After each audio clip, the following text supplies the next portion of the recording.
Clogged toilets are no fun. The good news is a clogged toilet doesn't always mean a call to the plumber.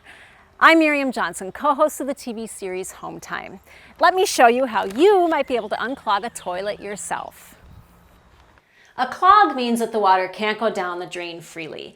So we want to locate the shutoff valve that supplies water to the toilet. We're going to turn that off so we don't add more water to the problem. Next, choose your weapon. Now the cup-style plunger is for sink clogs, not toilets.